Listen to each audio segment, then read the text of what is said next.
ഇന്നത്തെ സൈക്കോളജി പഠന ക്ലാസ്സിലേക്ക് എല്ലാവരെയും ഊഷ്മളമായി സ്വാഗതം ചെയ്യുന്നു.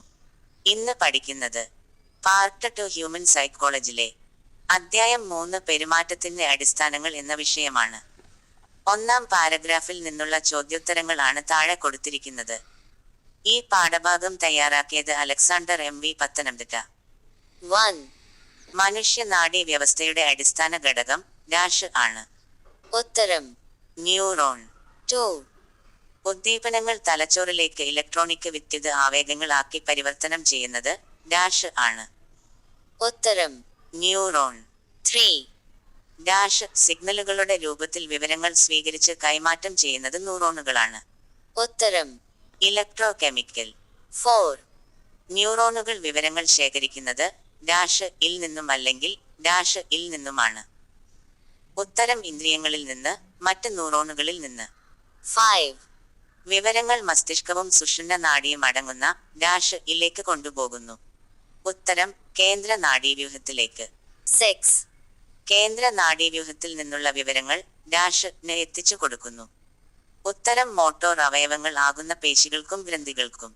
7. മനുഷ്യ നാഡീവ്യൂഹത്തിൽ ഡാഷ് ന്യൂറോണുകൾ കണ്ടെത്തിയിട്ടുണ്ട്. ഉത്തരം 12 ബില്യൺ ന്യൂറോണുകൾ. 8. ന്യൂറോണുകളുടെ ആകൃതി, വലുപ്പം, രാസഘടന, പ്രവർത്തനങ്ങൾ, ന്യൂക്ലിയസ് എന്നിവകളോട് സാമ്യങ്ങൾ ഉള്ള ഘടകങ്ങൾ ഡാഷ് ഡാഷ് ഡാഷ് ആണ്. ഉത്തരം സോമ, ഡെൻഡ്രൈറ്റ്, ആക്സിൻ. 9. ന്യൂറോണിന്റെ പ്രധാന ഭാഗം ഡാഷ് ആണ്. ഉത്തരം സോമ അല്ലെങ്കിൽ സെൽ ബോഡി. 10. ന്യൂറോണിലെ ജനിതക ഘടകം ഡാഷ് ഇൽ സൂക്ഷിക്കപ്പെടുന്നു. ഉത്തരം ന്യൂക്ലിയസിൽ. 11. ന്യൂറോണിലെ ജനിതക ഘടകം ഡാഷ് ഡാഷ് പ്രക്രിയകൾ നടക്കുന്ന സമയത്ത് അതിയായി ഉത്തേജിക്കപ്പെടുന്നു. ഉത്തരം സെൽ പ്രൊഡക്ഷൻ, പ്രോട്ടീൻ സിന്തസൈസ്. 12. സൈക്കോളജിയിൽ സോമ എന്ന് പറയുന്നത് എന്താണ്? What is soma in psychology? ഉത്തരം മനഃശാസ്ത്രത്തിൽ സോമ പ്രധാനമായും ശരീരത്തെ മനസ്സിൽ നിന്നോ ആത്മാവിൽ നിന്നോ വ്യത്യസ്തമായി സൂചിപ്പിക്കുന്നു. ഇത് ഭൗതിക ജീവിയാണ്. നാഡീശാസ്ത്രത്തിൽ ഇത് ഒരു ന്യൂറോണിന്റെ കോശശരീരത്തെ പ്രത്യേകമായി സൂചിപ്പിക്കുന്നു. മനസ്സും ശരീരവും തമ്മിലുള്ള ബന്ധത്തെ ഊന്നിപ്പറയുകയും തെറാപ്പിയിൽ ശരീരാധിഷ്ഠിത സമീപനങ്ങൾ ഉപയോഗിക്കുകയും ചെയ്യുന്ന സോമാറ്റിക് സൈക്കോളജിയുടെ പശ്ചാത്തലത്തിലും ഈ പദം ഉപയോഗിക്കുന്നു. കൂടുതൽ വിശദമായ വിശദീകരണം ഇതാ. 1. പൊതുവായ ശരീരം. മനഃശാസ്ത്രത്തിൽ സോമ പലപ്പോഴും ഭൗതിക ശരീരത്തെ സൂചിപ്പിക്കുന്നു. അതിന്റെ സംവേദനങ്ങൾ, ചലനങ്ങൾ, മൊത്തത്തിലുള്ള അനുഭവം എന്നിവ ഉൾക്കൊള്ളുന്നു. ഒരു വ്യക്തിയുടെ ഭൗതികമല്ലാത്ത വശങ്ങളെ പ്രതിനിധീകരിക്കുന്ന മനസ്സുമായോ ഇത് വ്യത്യാസപ്പെട്ടിരിക്കുന്നു. ശരീരാധിഷ്ഠിത സൈക്കോതെറാപ്പി എന്നും അറിയപ്പെടുന്ന സോമാറ്റിക് സൈക്കോളജി ആഘാതവും സമ്മർദ്ദവുമായി ബന്ധപ്പെട്ട ഓർമ്മകളും അനുഭവങ്ങളും ശരീരം എങ്ങനെ നിലനിർത്തുന്നു എന്നതിൽ ശ്രദ്ധ കേന്ദ്രീകരിക്കുന്നു. 2. ഒരു ന്യൂറോണിന്റെ കോശശരീരം. ന്യൂറോ സയൻസിൽ ന്യൂക്ലിയസും മറ്റ് അവശ്യകോശ ഘടകങ്ങളും അടങ്ങിയ ഒരു ന്യൂറോണിന്റെ കോശശരീരമാണ് സോമ. മറ്റ് ന്യൂറോണുകളിൽ നിന്നുള്ള സിഗ്നലുകൾ സ്വീകരിക്കുകയും പ്രോസസ്സ് ചെയ്യുകയും ചെയ്യുന്ന ന്യൂറോണിന്റെ കേന്ദ്രഭാഗമാണിത്. ന്യൂറോണിന്റെ ആരോഗ്യവും പ്രവർത്തനവും നിലനിർത്തുന്നതിന് സോമ നിർണായകമാണ്. 3. സോമാറ്റിക് സൈക്കോളജിയും തെറാപ്പിയും. മനസ്സിന്റെയും ശരീരത്തിന്റെയും പരസ്പരബന്ധിതത്വം തിരിച്ചറിയുന്ന ഒരു മേഖലയാണ് സോമാറ്റിക് സൈക്കോളജി. വ്യക്തികളെ ആഘാതം പ്രോസസ്സ് ചെയ്യാനും സമ്മർദ്ദം കുറക്കാനും മൊത്തത്തിലുള്ള ക്ഷേമം മെച്ചപ്പെടുത്താനും സഹായിക്കുന്നതിന് ചലനം, ശരീര അവബോധ വ്യായാമങ്ങൾ തുടങ്ങിയ വിവിധ സാങ്കേതിക വിദ്യകൾ ഇത് ഉപയോഗിക്കുന്നു. ശാരീരിക അനുഭവങ്ങളെ വൈകാരിക പ്രോസസ്സിംഗുമായി സംയോജിപ്പിച്ചുകൊണ്ട് ആഘാതം, ഉത്കണ്ഠ, മറ്റ് മാനസികാരോഗ്യ വെല്ലുവിളികൾ എന്നിവ പരിഹരിക്കുന്നതിന് സോമാറ്റിക് തെറാപ്പി സഹായകമാകും. 4. പുരാതനവും ആധുനികവുമായ വ്യാഖ്യാനങ്ങൾ. പുരാതന ഗ്രീക്കിൽ സോമ എന്നാൽ ശരീരം എന്നാണ് അർത്ഥമാക്കുന്നത്.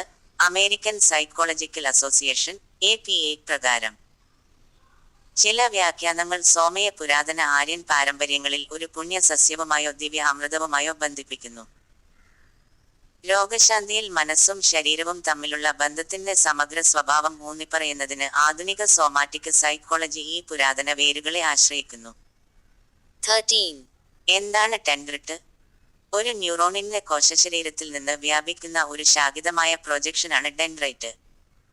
മറ്റ് ന്യൂറോണുകളിൽ നിന്നോ പരിസ്ഥിതിയിൽ നിന്നോ ന്യൂറോണിന്റെ കോശശരീരത്തിലേക്ക് സിഗ്നലുകൾ സ്വീകരിക്കുന്നതിലും കൈമാറുന്നതിലും ഇത് നിർണായക പങ്ക് വഹിക്കുന്നു.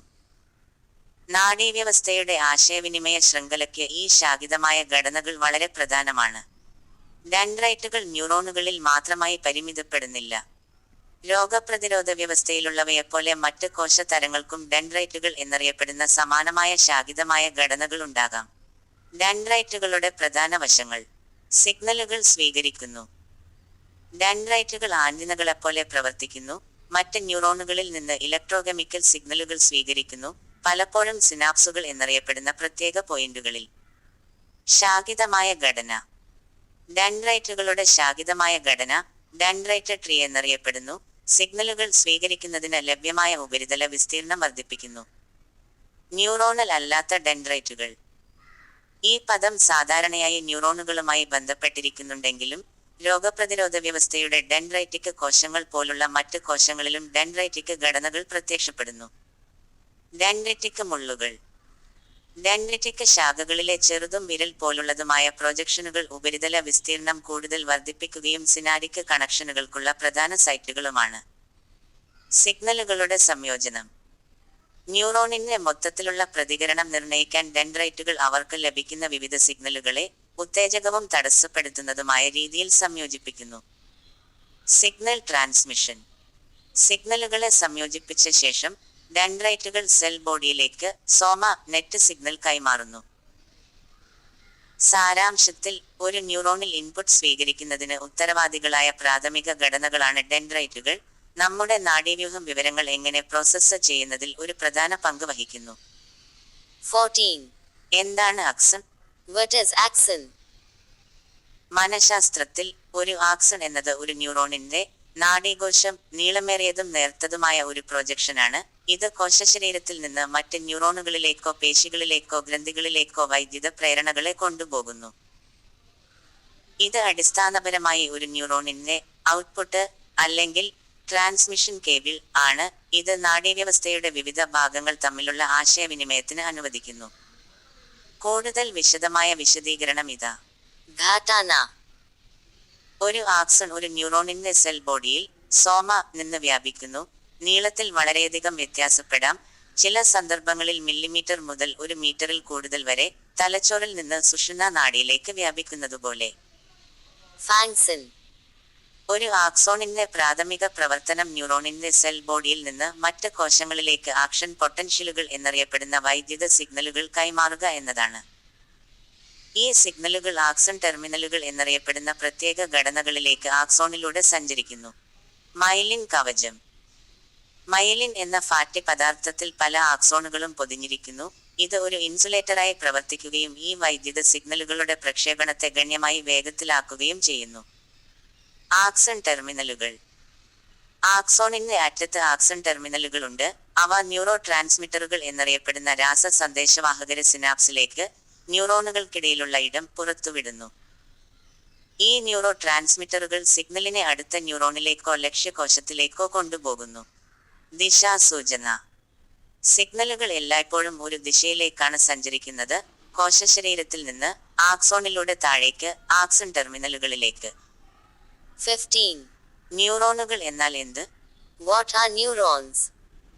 നാഡീകോശം എന്നും അറിയപ്പെടുന്ന ഒരു ന്യൂറോൺ നാഡീവ്യവസ്ഥയുടെ അടിസ്ഥാന യൂണിറ്റാണ്. വൈദ്യുത രാസ സിഗ്നലുകൾ വഴി വിവരങ്ങൾ കൈമാറുന്നതിന് ഉത്തരവാദിയാണ്. സെൻസറി ഇൻപുട്ട് സ്വീകരിക്കുന്നതിനും വിവരങ്ങൾ പ്രോസസ്സ് ചെയ്യുന്നതിനും മോട്ടോർ കമാൻഡുകൾ അയക്കുന്നതിനും ഈ കോശങ്ങൾ നിർണായകമാണ്. ലോകത്തെ ചലിപ്പിക്കാനും ചിന്തിക്കാനും അനുഭവിക്കാനും നമ്മെ പ്രാപ്തരാക്കുന്നു. കൂടുതൽ വിശദമായ വിശദീകരണം ഇതാ. Ghatana. ന്യൂറോണുകൾ സാധാരണയായി ഒരു സെൽ ബോഡി, സോമ, ഡെൻഡ്രൈറ്റുകൾ, ഒരു ആക്സൺ എന്നിവ ഉൾക്കൊള്ളുന്നു. ഡെൻഡ്രൈറ്റുകൾ മറ്റ് ന്യൂറോണുകളിൽ നിന്ന് സിഗ്നലുകൾ സ്വീകരിക്കുന്ന ബ്രാഞ്ച് പോലുള്ള വിപുലീകരണങ്ങൾ. സെൽ ബോഡി, സോമ, ന്യൂക്ലിയസും മറ്റ് അവശ്യ സെല്ലുലാർ ഘടകങ്ങളും അടങ്ങിയിരിക്കുന്നു. ആക്സൺ കോശശരീരത്തിൽ നിന്ന് മറ്റ് ന്യൂറോണുകളിലേക്കോ ലക്ഷ്യകോശങ്ങളിലേക്കോ സിഗ്നലുകൾ കൈമാറുന്ന നീളമേറിയതും നേർത്തതുമായ ഒരു പ്രൊജക്ഷൻ. പ്രവർത്തനം. സിനാപ്സുകൾ എന്നറിയപ്പെടുന്ന പ്രത്യേക ജംഗ്ഷനുകളിലൂടെ ന്യൂറോണുകൾ പരസ്പരം ആശയവിനിമയം നടത്തുന്നു. സിനാപ്സുകൾ ന്യൂറോണുകളെ മറ്റ് കോശങ്ങളിലേക്ക് സിഗ്നലുകൾ കൈമാറാൻ അനുവദിക്കുന്നു, പലപ്പോഴും കെമിക്കൽ ന്യൂറോ ട്രാൻസ്മിറ്ററുകൾ ഉപയോഗിക്കുന്നു. ന്യൂറോണുകളുടെ തരങ്ങൾ. സെൻസറി ന്യൂറോണുകൾ, ഉത്തേജകങ്ങൾ കണ്ടെത്തൽ, മോട്ടോർ ന്യൂറോണുകൾ, പേശികളെ നിയന്ത്രിക്കൽ, ഇന്റേൺ ന്യൂറോണുകൾ, മറ്റ് ന്യൂറോണുകളെ ബന്ധിപ്പിക്കൽ എന്നിവ ഉൾപ്പെടെ വിവിധ തരം ന്യൂറോണുകളുണ്ട്. സ്ഥലം. തലച്ചോറ്, സുഷുമ്നാ നാഡി, പെരിഫറൽ നാഡികൾ എന്നിവയുൾപ്പെടെ നാഡീവ്യവസ്ഥയിലുടനീളം ന്യൂറോണുകൾ കാണപ്പെടുന്നു. സാരാംശത്തിൽ, ന്യൂറോണുകൾ നമ്മുടെ നാഡീവ്യവസ്ഥയുടെ നിർമ്മാണ ബ്ലോക്കുകളാണ്. അവ നമ്മെ ഗ്രഹിക്കാനും ചിന്തിക്കാനും പ്രവർത്തിക്കാനും അനുവദിക്കുന്നു. 16. എന്താണ് protein synthesise? What is protein synthesis? Protein synthesis എന്നത് കോശങ്ങൾ പ്രോട്ടീനുകൾ നിർമ്മിക്കുന്ന പ്രക്രിയയാണ്. ഘടനാപരമായ പിന്തുണയും എൻസൈം പ്രവർത്തനവും ഉൾപ്പെടെ വിവിധ കോശ പ്രവർത്തനങ്ങൾക്ക് അത്യാവശ്യമാണ്. ഇതിൽ 2 പ്രധാന ഘട്ടങ്ങൾ ഉൾപ്പെടുന്നു: ട്രാൻസ്ക്രിപ്ഷൻ, വിവർത്തനം. ട്രാൻസ്ക്രിപ്ഷൻ ഡിഎൻഎയിൽ നിന്ന് എംആർഎൻഎയിലേക്ക് ജനിതക കോഡ് പകർത്തുന്നു, തുടർന്ന് അത് നിർദ്ദേശങ്ങൾ റൈബോസോമിലേക്ക് കൊണ്ടുപോകുന്നു. റൈബോസോമിൽ വിവർത്തനം ടിആർഎൻഎ ഉപയോഗിച്ച് ശരിയായ അമിനോ ആസിഡുകൾ കൊണ്ടുവന്ന് ഒരു പോളിപെപ്റ്റൈഡ് ശൃംഖലയിലേക്ക് കൂട്ടിച്ചേർക്കുന്നു, അത് ഒരു ഫങ്ഷണൽ പ്രോട്ടീനിലേക്ക് മടക്കിക്കളയുന്നു. കൂടുതൽ വിശദമായ ഒരു വിശദീകരണം ഇതാ. 1. ട്രാൻസ്ക്രിപ്ഷൻ. ഡിഎൻഎ ജനിതക നിർദ്ദേശങ്ങൾ സൂക്ഷിക്കുന്ന ന്യൂക്ലിയസിലാണ് പ്രക്രിയ ആരംഭിക്കുന്നത്. ആർഎൻഎ പോളിമറേസ് എന്ന എൻസൈം ഡിഎൻഎ ശ്രേണി വായിക്കുകയും എംആർഎൻഎ, മെസഞ്ചർ ആർഎൻഎ എന്നറിയപ്പെടുന്ന ഒരു പൂരക ആർഎൻഎ തന്മാത്ര സൃഷ്ടിക്കുകയും ചെയ്യുന്നു. ഈ എംആർഎൻഎ പിന്നീട് ന്യൂക്ലിയസിൽ നിന്ന് റൈബോസോമിലേക്ക് സഞ്ചരിക്കുന്നു. 2. വിവർത്തനം. എംആർഎൻഎ പ്രോട്ടീൻ നിർമ്മാണ വർക്ക് ബെഞ്ച് പോലെയുള്ള റൈബോസോമിൽ എത്തുന്നു. ടിആർഎൻഎ, ട്രാൻസ്ഫർ ആർഎൻഎ തന്മാത്രകൾ ഡെലിവറി ട്രക്കുകൾ പോലെ പ്രവർത്തിക്കുന്നു, ഓരോന്നും ഒരു പ്രത്യേക അമിനോ ആസിഡ് വഹിക്കുന്നു. ടിആർഎൻഎ തന്മാത്രകൾ എംആർഎൻഎ കോഡണുകളുമായി 3 അക്ഷര ശ്രേണികൾ പൊരുത്തപ്പെടുകയും അനുബന്ധ അമിനോ ആസിഡുകൾ നൽകുകയും ചെയ്യുന്നു. റൈബോസോം ഈ അമിനോ ആസിഡുകളെ പരസ്പരം ബന്ധിപ്പിക്കുകയും ഒരു പോളിപെപ്റ്റൈഡ് ശൃംഖല രൂപപ്പെടുത്തുകയും ചെയ്യുന്നു. ഈ പോളിപെപ്റ്റൈഡ് ശൃംഖല ഒരു പ്രത്യേക ത്രിമാന ആകൃതിയിലേക്ക് മടക്കിക്കളയുകയും ഒരു പ്രവർത്തന പ്രോട്ടീൻ രൂപപ്പെടുത്തുകയും ചെയ്യുന്നു. പ്രോട്ടീനുകൾ വിവിധ കോശ പ്രക്രിയകൾക്ക് നിർണായകമാണ്. അവയിൽ ഇവ ഉൾപ്പെടുന്നു: എൻസൈമുകൾ, ജൈവ രാസപ്രവർത്തനങ്ങളെ ഉത്തേജിപ്പിക്കുന്നു. ഘടനാ ഘടകങ്ങൾ, കോശങ്ങൾക്കും കലകൾക്കും പിന്തുണയും രൂപവും നൽകുന്നു. ഹോർമോണുകൾ, സിഗ്നലിംഗ് തന്മാത്രകളായി പ്രവർത്തിക്കുന്നു. ഗതാഗതം, കോശസ്തരങ്ങളിലൂടെ തന്മാത്രകളെ നീക്കുന്നു. പ്രതിരോധം, രോഗകാരികളിൽ നിന്ന് സംരക്ഷിക്കുന്നു. 17. എന്താണ് electrochemical signals? What are electrochemical signals? ജൈവ സംവിധാനങ്ങൾക്കിടയിലും അവക്കിടയിലും, പ്രത്യേകിച്ച് നാഡീവ്യവസ്ഥയിൽ, ആശയവിനിമയം നടത്താൻ ഉപയോഗിക്കുന്ന വൈദ്യുത, രാസപ്രക്രിയകളുടെ സംയോജനമാണ് ഇലക്ട്രോകെമിക്കൽ സിഗ്നലുകൾ. ന്യൂറോണുകളിലൂടെ വൈദ്യുത പ്രേരണകൾ, ആക്ഷൻ പൊട്ടൻഷ്യലുകൾ കൈമാറ്റം ചെയ്യപ്പെടുന്നു. ഇത് സിനാസുകൾ എന്നറിയപ്പെടുന്ന പ്രത്യേക ജംഗ്ഷനുകളിൽ കെമിക്കൽ മെസഞ്ചറുകളുടെ, ന്യൂറോ ട്രാൻസ്മിറ്ററുകൾ പ്രകാശനം ആരംഭിക്കുന്നു. തുടർന്ന് ഈ ന്യൂറോ ട്രാൻസ്മിറ്ററുകൾ മറ്റ് ന്യൂറോണുകളുടെയോ ലക്ഷ്യകോശങ്ങളുടെയോ പ്രവർത്തനത്തെ സ്വാധീനിക്കുകയും ആശയവിനിമയത്തിന്റെ സങ്കീർണമായ ഒരു ശൃംഖല സൃഷ്ടിക്കുകയും ചെയ്യുന്നു. കൂടുതൽ വിശദമായ വിശദീകരണം ഇതാ. വൈദ്യുത ഘടകം. ന്യൂറോണുകൾ ആക്ഷൻ പൊട്ടൻഷ്യലുകൾ എന്നറിയപ്പെടുന്ന വൈദ്യുത സിഗ്നലുകൾ സൃഷ്ടിക്കുന്നു. അവ ന്യൂറോണിന്റെ മെംബ്രണിലുടനീളം വോൾട്ടേജിൽ ഹ്രസ്വവും വേഗത്തിലുള്ളതുമായ മാറ്റങ്ങളാണ്. ഈ സിഗ്നലുകൾ ന്യൂറോണിന്റെ ആക്സോണിലൂടെ സഞ്ചരിക്കുന്നു. ഇത് വൈദ്യുത പ്രവർത്തന തരംഗത്തിന് സമാനമാണ്. കെമിക്കൽ ഘടകം. വൈദ്യുത സിഗ്നൽ ആക്സോണിന്റെ ആക്സൺ ടെർമിനൽ അവസാനത്തിൽ എത്തുമ്പോൾ അത് ന്യൂറോണുകൾക്കിടയിലുള്ള ഒരു ചെറിയ വിടവായ സിനാസിലേക്ക് ന്യൂറോ ട്രാൻസ്മിറ്ററുകളുടെ പ്രകാശനം ആരംഭിക്കുന്നു. സിനാരിക് ട്രാൻസ്മിഷൻ. ന്യൂറോ ട്രാൻസ്മിറ്ററുകൾ സിനാപ്സിലുടനീളം വ്യാപിക്കുകയും സ്വീകരിക്കുന്ന ന്യൂറോണിലെ അല്ലെങ്കിൽ ലക്ഷ്യകോശത്തിലെ റിസപ്റ്ററുകളുമായി ബന്ധിപ്പിക്കുകയും ചെയ്യുന്നു, ഒന്നുകിൽ അതിന്റെ പ്രവർത്തനത്തെ ഉത്തേജിപ്പിക്കുകയോ തടയുകയോ ചെയ്യുന്നു. ഈ പ്രക്രിയ ന്യൂറോണുകളെ പരസ്പരം ആശയവിനിമയം നടത്താനും ശരീരത്തിലെ മറ്റ് കോശങ്ങളുമായി ആശയവിനിമയം നടത്താനും അനുവദിക്കുന്നു. പ്രാധാന്യം. പേശികളുടെ സങ്കോചം, സെൻസറി പെർസെപ്ഷൻ, വൈജ്ഞാനിക പ്രക്രിയകൾ എന്നിവയുൾപ്പെടെ വിവിധ ജൈവ പ്രവർത്തനങ്ങൾക്ക് ഇലക്ട്രോകെമിക്കൽ സിഗ്നലിംഗ് നിർണായകമാണ്. തലച്ചോറിൽ ന്യൂറോണുകൾ വിവരങ്ങൾ ആശയവിനിമയം നടത്തുന്നതിനും പ്രോസസ്സ് ചെയ്യുന്നതിനുമുള്ള പ്രാഥമിക മാർഗമാണിത്. 18. തലച്ചോറിൽ electricity ഉണ്ടാകുന്നതെങ്ങനെ? How is electricity generated in the brain? വൈദ്യുത രാസ സിഗ്നലുകൾ വഴി വിവരങ്ങൾ കൈമാറുന്ന പ്രത്യേക കോശങ്ങളായ ന്യൂറോണുകളുടെ പ്രവർത്തനത്തിലൂടെ വൈദ്യുതി സംഭവിക്കുന്നു. ഈ പ്രക്രിയയിൽ ന്യൂറോൺ കോശസ്തരങ്ങളിലൂടെയുള്ള അയോണുകളുടെ ചലനം ഉൾപ്പെടുന്നു. ഇത് നാഡീകോശ ആശയവിനിമയത്തിന് നിർണായകമായ ഒരു വോൾട്ടേജ് വ്യത്യാസം സൃഷ്ടിക്കുന്നു. കൂടുതൽ വിശദമായ വിശദീകരണം ഇതാ. 1. ന്യൂറോണുകളും അയോണുകളും. ന്യൂറോണുകൾ തലച്ചോറിന്റെ അടിസ്ഥാന യൂണിറ്റുകളാണ്. അവ വൈദ്യുത രാസ സിഗ്നലുകൾ വഴി പരസ്പരം ആശയവിനിമയം നടത്തുന്നു. ഈ സിഗ്നലുകൾ ന്യൂറോണിന്റെ സ്തരത്തിലുടനീളം സോഡിയം, പൊട്ടാസ്യം പോലുള്ള ചാർജ്ഡ് കണികകളായ അയോണുകളുടെ ചലനത്തെ അടിസ്ഥാനമാക്കിയുള്ളതാണ്. 2. മെംബ്രൻ പൊട്ടൻഷ്യൽ വിശ്രമിക്കുന്നു. ന്യൂറോണുകൾ അവയുടെ സ്തരത്തിലുടനീളം ഒരു വിശ്രമ പൊട്ടൻഷ്യൽ നിലനിർത്തുന്നു. ഒരു വോൾട്ടേജ് വ്യത്യാസം അകത്ത് സാധാരണയായി പുറത്തുള്ളതിനേക്കാൾ കൂടുതൽ നെഗറ്റീവ്. ഇത് സോഡിയം പൊട്ടാസ്യം പമ്പാണ് നിലനിർത്തുന്നത്. ഇത് കോശത്തിൽ നിന്ന് സോഡിയം അയോണുകളെയും കോശത്തിലേക്ക് പൊട്ടാസ്യം അയോണുകളെയും സജീവമായി കൊണ്ടുപോകുന്നു. ഇത് ഒരു കോൺസെൻട്രേഷൻ ഗ്രേഡിയന്റ് സൃഷ്ടിക്കുന്നു. 3. ഡിപോളറൈസേഷനും പ്രവർത്തന സാധ്യതയും. ഒരു ന്യൂറോണിന് ഒരു സിഗ്നൽ ലഭിക്കുമ്പോൾ അയോൺ ചാനലുകൾ തുറക്കുകയും നിർദ്ദിഷ്ട അയോണുകൾ സ്തരത്തിലൂടെ ഒഴുകാൻ അനുവദിക്കുകയും ചെയ്യുന്നു. സിഗ്നൽ വേണ്ടത്ര ശക്തമാണെങ്കിൽ അത് ന്യൂറോണിനെ ഡിപോളറൈസ് ചെയ്യാൻ ഇടയാക്കും. അതായത് കോശത്തിനുള്ളിലെ വോൾട്ടേജ് കൂടുതൽ പോസിറ്റീവായിത്തീരുന്നു. ഈ ഡിപോളറൈസേഷൻ ഒരു പ്രവർത്തന സാധ്യതയെ പ്രേരിപ്പിക്കും. ന്യൂറോണിലൂടെ താഴേക്ക് വ്യാപിക്കുന്ന വോൾട്ടേജിലെ ദ്രുതവും ക്ഷണികവുമായ മാറ്റം. 4. സിഗ്നലുകളുടെ പ്രചരണം. പ്രവർത്തന സാധ്യത ന്യൂറോണിന്റെ ആക്സോണിലൂടെ സഞ്ചരിക്കുന്നു.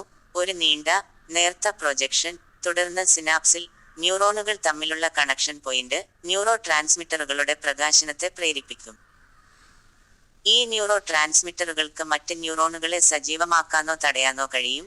ഇത് ആശയവിനിമയത്തിന്റെ ഒരു ചെയിൻ പ്രതികരണം സൃഷ്ടിക്കുന്നു. 5. തലച്ചോറിന്റെ വൈദ്യുത പ്രവർത്തനം. തലച്ചോറിന്റെ വൈദ്യുത പ്രവർത്തനം വ്യക്തിഗത ന്യൂറോൺ ഫയറിംഗിന്റെ ഫലമല്ല. നിരവധി ന്യൂറോണുകളുടെ ഏകോപിത പ്രവർത്തനം വഴി സൃഷ്ടിക്കപ്പെടുന്ന വലിയ തോതിലുള്ള വൈദ്യുത മണ്ഡലങ്ങളും ഇതിൽ ഉൾപ്പെടുന്നു. ഇലക്ട്രോഎൻസഫലോഗ്രഫി (EEG) പോലുള്ള സാങ്കേതിക വിദ്യകൾ ഉപയോഗിച്ച് ഈ പ്രവർത്തനം അളക്കാൻ കഴിയും. ഇത് തലച്ചോറിന്റെ വിവിധ പ്രവർത്തനങ്ങളുമായും പെരുമാറ്റങ്ങളുമായും ബന്ധപ്പെട്ടിരിക്കുന്നു. 6. ഊർജ ഉറവിടം. വൈദ്യുത പ്രവർത്തനം സൃഷ്ടിക്കുന്നതിലും പരിപാലിക്കുന്നതിലും ഉൾപ്പെടുന്ന അയോൺ പമ്പുകളും മറ്റ് സെല്ലുലാർ പ്രക്രിയകളും ഇന്ധനമാക്കുന്നതിന് തലച്ചോറ് ഗ്ലൂക്കോസ് മെറ്റബോളിസത്തെ ആശ്രയിക്കുന്നു. കോശങ്ങളുടെ പവർഹൗസുകളായ മൈറ്റോകോൺഡ്രിയ ന്യൂറോണൽ പ്രവർത്തനത്തെ പിന്തുണയ്ക്കുന്നതിന് ഗ്ലൂക്കോസിനെ ഉപയോഗയോഗ്യമായ ഊർജമാക്കി മാറ്റുന്നു. 19. മോട്ടോർ അവയവങ്ങൾ എന്നാൽ എന്ത്? What are motor organs? ചലനം സൃഷ്ടിക്കുന്നതിന് ഉത്തരവാദികളായ ശരീരഘടനകളാണ് മോട്ടോർ അവയവങ്ങൾ. അവയിൽ പേശികൾ, അസ്ഥികൾ, അവയെ നിയന്ത്രിക്കുന്ന നാഡീവ്യവസ്ഥ ഘടകങ്ങൾ എന്നിവ ഉൾപ്പെടുന്നു. നടത്തം, സംസാരിക്കൽ, മികച്ച മോട്ടോർ കഴിവുകൾ തുടങ്ങിയ പ്രവർത്തനങ്ങൾ പ്രാപ്തമാക്കുന്നതിന് ഈ ഘടകങ്ങൾ ഒരുമിച്ച് പ്രവർത്തിക്കുന്നു. ഇതാ കൂടുതൽ വിശദമായ ഒരു വിശദീകരണം. 1. പേശികൾ. അസ്ഥികൂട പേശികൾ ചലനത്തിന്റെ പ്രാഥമിക ഇഫക്ടറുകളാണ്. അസ്ഥികളെ വലിച്ചെടുക്കാനും ചലനം സൃഷ്ടിക്കാനും ചുരുങ്ങുന്നു. 2. അസ്ഥികൾ ലിവറുകളായി പ്രവർത്തിക്കുകയും പേശികൾക്ക് ബലം പ്രയോഗിക്കാനുള്ള ഘടനാപരമായ ചട്ടക്കൂട് നൽകുകയും ചെയ്യുന്നു. 3. നാഡീവ്യൂഹം. മോട്ടോർ ന്യൂറോണുകൾ. ഈ നാഡീകോശങ്ങൾ തലച്ചോറിൽ നിന്നും സുഷുമ്നാ നാഡിയിൽ നിന്നും പേശികളിലേക്ക് സിഗ്നലുകൾ കൈമാറുന്നു. പേശികളുടെ സങ്കോചങ്ങൾക്ക് തുടക്കമിടുകയും നിയന്ത്രിക്കുകയും ചെയ്യുന്നു. Motor cortex. സ്വമേധയാ ഉള്ള ചലനങ്ങൾ ആസൂത്രണം ചെയ്യുകയും നിയന്ത്രിക്കുകയും നടപ്പിലാക്കുകയും ചെയ്യുന്ന തലച്ചോറിന്റെ ഒരു ഭാഗം. സുഷുമ്നാ നാഡി. മോട്ടോർ ന്യൂറോണുകൾ ഉൾപ്പെടെ തലച്ചോറിനും ശരീരത്തിന്റെ മറ്റ് ഭാഗങ്ങൾക്കും ഇടയിലുള്ള സിഗ്നലുകൾക്കുള്ള ഒരു ചാലകം. Brain stem. വിവിധ അനിയന്ത്രിതമായ പ്രവർത്തനങ്ങളെ നിയന്ത്രിക്കുകയും ചലനത്തിനുള്ള സിഗ്നലുകൾ റിലേ ചെയ്യുകയും ചെയ്യുന്ന തലച്ചോറിലെ ഒരു ഘടന. ബാസൽ ഗാംഗ്ലിയയും സെറിബെല്ലവും. ചലനങ്ങളെ പരിഷ്കരിക്കുന്നതിനും ഏകോപിപ്പിക്കുന്നതിനും ഈ ഘടനകൾ മോട്ടോർ കോർട്ടെക്സുമായും സുഷുമ്നാ നാഡിയുമായും സംവദിക്കുന്നു. മോട്ടോർ യൂണിറ്റുകൾ. ഒരു മോട്ടോർ യൂണിറ്റ് ഒരു മോട്ടോർ ന്യൂറോണും അത് കണ്ടുപിടിക്കുന്ന എല്ലാ പേശി നാരുകളുമാണ്. ഇത് പേശി സങ്കോചം ഉണ്ടാക്കുന്നതിനായി ഒരുമിച്ച് പ്രവർത്തിക്കുന്നു. സാരാംശത്തിൽ, തലച്ചോറിന്റെ ആസൂത്രണ കേന്ദ്രങ്ങൾ മുതൽ പ്രവർത്തനം നിർവഹിക്കുന്ന പേശികൾ വരെ ശാരീരിക ചലനം സൃഷ്ടിക്കാൻ ഒരുമിച്ച് പ്രവർത്തിക്കുന്ന എല്ലാ ജൈവ ഘടകങ്ങളെയും മോട്ടോർ അവയവങ്ങൾ ഉൾക്കൊള്ളുന്നു. 20. ന്യൂക്ലിയസ് എന്നാൽ എന്ത്? What is a nucleus? മനഃശാസ്ത്രത്തിൽ, പ്രത്യേകിച്ച് നാഡീശാസ്ത്രത്തിൽ, ന്യൂക്ലിയസ് എന്നത് കേന്ദ്ര നാഡീവ്യവസ്ഥയിലെ ന്യൂറോണുകളുടെ ഒരു കൂട്ടത്തെ സൂചിപ്പിക്കുന്നു. അവയ്ക്ക് സമാനമായ പ്രവർത്തനങ്ങളും ബന്ധങ്ങളും ഉണ്ട്. ഈ ന്യൂക്ലിയുകൾ തലച്ചോറിനുള്ളിലെ പ്രത്യേക ന്യൂറൽ പ്രോസസ്സിംഗ് നടക്കുന്ന വ്യത്യസ്ത മേഖലകളാണ്. ഉദാഹരണത്തിന്, ന്യൂക്ലിയസ് അക്കുംബൻസ് പ്രതിഫലത്തിലും പ്രചോദനത്തിലും നിർണായക പങ്ക് വഹിക്കുന്നു. കൂടുതൽ വിശദമായ വിശദീകരണം ഇതാ. കോശശരീരങ്ങൾ.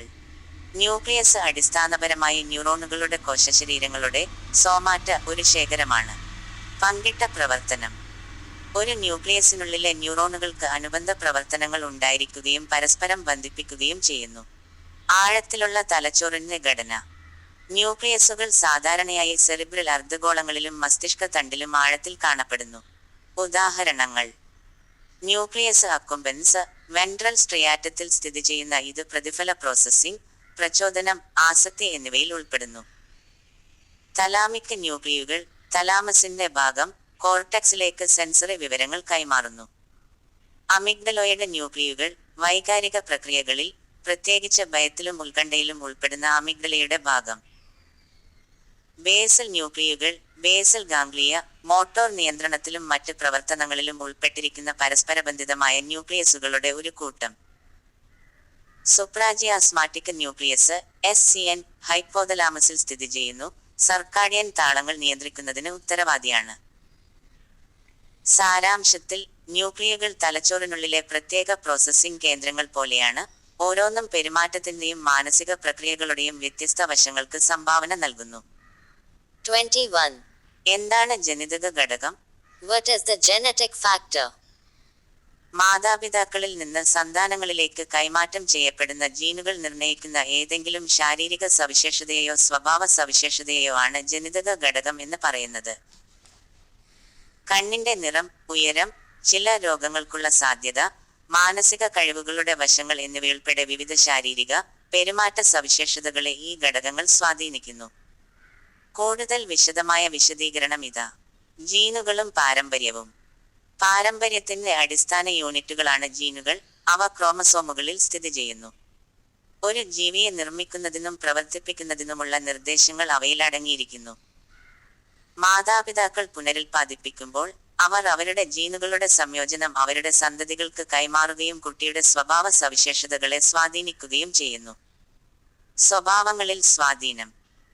മുടിയുടെ നിറം, കണ്ണുകളുടെ നിറം, ഉയരം, ശരീരതരം തുടങ്ങിയ നിരവധി ശാരീരിക സവിശേഷതകൾ നിർണ്ണയിക്കുന്നതിൽ ജനിതക ഘടകങ്ങൾ ഒരു പ്രധാന പങ്ക് വഹിക്കുന്നു.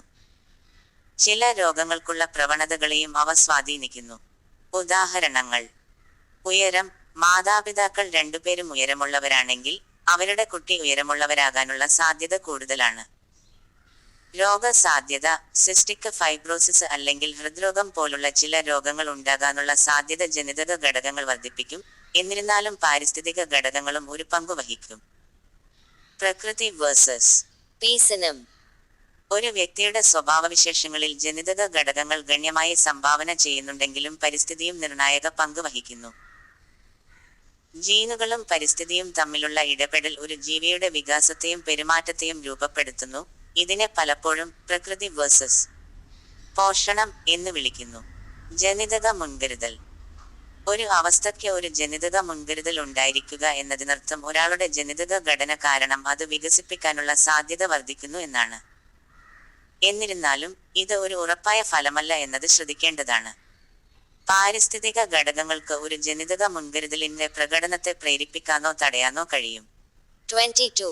കേന്ദ്ര നാഡീവ്യൂഹം സ്ഥിതി ചെയ്യുന്നത് എവിടെയാണ്? Where is the central nervous system located? ശരീരത്തിന്റെ പിൻഭാഗത്തെ ശരീര അറയിലാണ് കേന്ദ്ര നാഡീവ്യൂഹം CNS സ്ഥിതി ചെയ്യുന്നത്. ഇതിൽ തലച്ചോറും സുഷുമ്നാ നാഡിയും ഉൾപ്പെടുന്നു. തലച്ചോറ് തലയോട്ടിയിലെ അറ പൊതിഞ്ഞിരിക്കുന്നു. കൂടാതെ സുഷുമ്നാ നാഡി തലച്ചോറിൽ നിന്ന് വെർട്ടബ്രൽ കോളം സുഷുമ്നാ അറ വഴി താഴേക്ക് വ്യാപിക്കുന്നു. 23. തലച്ചോറിന് അറിവുകൾ നൽകുന്ന ഇന്ദ്രിയ അവയവങ്ങൾ ഏതെല്ലാം? What are the sensory organs that provide knowledge for the brain? തലച്ചോറിലേക്ക് വിവരങ്ങൾ നൽകുന്ന മനുഷ്യ ശരീരത്തിലെ 5 ഇന്ദ്രിയങ്ങളാണ് കണ്ണുകൾ, ചെവികൾ, മൂക്ക്, നാവ്, ത്വക്ക് എന്നിവ. അവ യഥാക്രമം കാഴ്ച, കേൾവി, മണം, രുചി, സ്പർശം എന്നിവയ്ക്ക് ഉത്തരവാദികളാണ്. ഓരോ ഇന്ദ്രിയത്തിന്റെയും അതിന്റെ പ്രവർത്തനത്തിന്റെയും ഒരു വിശകലനം ഇതാ. കണ്ണുകൾ. കണ്ണുകൾ പ്രകാശത്തെ തിരിച്ചറിയുകയും നമ്മെ കാണാൻ അനുവദിക്കുകയും ചെയ്യുന്നു. വസ്തുക്കളുടെ നിറങ്ങൾ, ആകൃതികൾ, വിശദാംശങ്ങൾ എന്നിവ മനസ്സിലാക്കുന്നതിന് അവ ഉത്തരവാദികളാണ്. Cervical. ചെവികൾ ശബ്ദതരംഗങ്ങൾ കണ്ടെത്തുന്നു, ഇത് നമ്മെ കേൾക്കാൻ പ്രാപ്തരാക്കുന്നു. വ്യത്യസ്ത ശബ്ദങ്ങൾ പ്രോസസ്സ് ചെയ്യുന്നതിലൂടെ നമുക്ക് ചുറ്റും എന്താണ് സംഭവിക്കുന്നതെന്ന് മനസ്സിലാക്കാൻ അവ നമ്മെ സഹായിക്കുന്നു. Mook. വ്യത്യസ്ത ഗന്ധങ്ങൾ കണ്ടെത്തുന്നതിനും തിരിച്ചറിയുന്നതിനും ഉത്തരവാദിയായ മൂക്ക് ഘ്രാണ അവയവമായി പ്രവർത്തിക്കുന്നു. Nack. വ്യത്യസ്ത രുചികൾ അനുഭവിക്കാൻ നമ്മെ അനുവദിക്കുന്ന രുചി മുകുളങ്ങൾ നാവിൽ അടങ്ങിയിരിക്കുന്നു. ത്വക്ക്. ചർമ്മം ഏറ്റവും വലിയ ഇന്ദ്രിയമാണ്. ഇത് സ്പർശനം, വേദന, മർദ്ദം, താപനില എന്നിവ അനുഭവിക്കാൻ നമ്മെ അനുവദിക്കുന്നു. 24. മസ്തിഷ്കം എന്നാൽ എന്ത്? What is brain? മനുഷ്യ ശരീരത്തിന്റെ കേന്ദ്ര കമാൻഡ് സെന്ററായി പ്രവർത്തിക്കുന്ന സങ്കീർണമായ ഒരു അവയവമാണ് മസ്തിഷ്കം. ചിന്തകൾ, വികാരങ്ങൾ, ചലനം, ഇന്ദ്രിയങ്ങൾ, മറ്റ് നിരവധി ശാരീരിക പ്രവർത്തനങ്ങൾ എന്നിവയെ ഇത് നിയന്ത്രിക്കുന്നു. തലയോട്ടി, സെറിബ്രോസ്പൈനൽ ദ്രാവകം എന്നിവയാൽ സംരക്ഷിക്കപ്പെടുന്ന കോടിക്കണക്കിന് നാഡീകോശങ്ങളും ന്യൂറോണുകളും പിന്തുണയ്ക്കുന്ന കോശങ്ങളും ചേർന്ന 3 പൗണ്ട് ഭാരമുള്ള ടിഷ്യുവാണിത്. That is 1.361 kilograms. അതായത് 1.361 കിലോഗ്രാം. കൂടുതൽ വിശദമായ ഒരു വിശദീകരണം ഇതാ. കേന്ദ്ര നാഡീവ്യൂഹം. സുഷുമ്നാ നാഡിക്കൊപ്പം തലച്ചോറും കേന്ദ്ര നാഡീവ്യവസ്ഥയെ രൂപപ്പെടുത്തുന്നു. ഇത് വിവരങ്ങൾ പ്രോസസ്സ് ചെയ്യുന്നതിനും പ്രതികരണങ്ങൾ ഏകോപിപ്പിക്കുന്നതിനും ഉത്തരവാദിയാണ്. പ്രധാന മേഖലകൾ. തലച്ചോറിന് 3 പ്രധാന ഭാഗങ്ങളുണ്ട്.